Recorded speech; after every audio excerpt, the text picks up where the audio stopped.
અડાજણ પાલ રાંદેર વિસ્તારમાં દબાણની કામગીરી મનપાની ટીમ અને પોલીસની ટીમે સંયુક્ત કામગીરી કરી। અડાજણ પાલ રાંદેર પોલીસની ટીમ અહીં કામગીરીમાં જોડાઈ। દબાણના કારણે ભારે ટ્રાફિક થતું હોવાનું ધ્યાને આવતા કામગીરી કરાઈ। પોલીસ અને એસએમસી ને નિયમિત રૂપે અડાજણ પાલ અને રાંદેરના આંતરિક વિસ્તારોમાં ગેરકાયદેસર દબાણોના કારણે વાહનોને ટ્રાફિક અવરજવરમાં ખૂબ જ તકલીફ પડતી હતી। લોકોને ચાલતા જવામાં પણ અગવડતા અનુભવાતી હતી। એવી ફરિયાદો વારંવાર મળતા આજે એસએમસી અને પાલ અડાજણ અને રાંદેરના પોલીસ અધિકારી પોલીસ કર્મચારીઓ સાથે સંકલન કરી દબાણ હટાવવાની કામગીરી કરવામાં આવી છે। લોકોને શું અપીલ કરવા?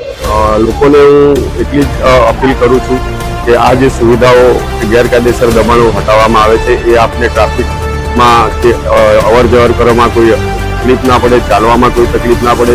જ્યારે પણ આપને ફાયરની સુવિધાની જરૂર હોય કે એમ્બ્યુલન્સની જરૂર હોય તો એ સાધનો તાત્કાલિક આપની પાસે પહોંચી શકે એ હેતુસર આ ટ્રાફિક દબાણ હટાવવાની કામગીરી કરવામાં આવે છે। આ કામગીરી હવેથી નિયમિતપણે સમયાંતરે કરવામાં આવશે।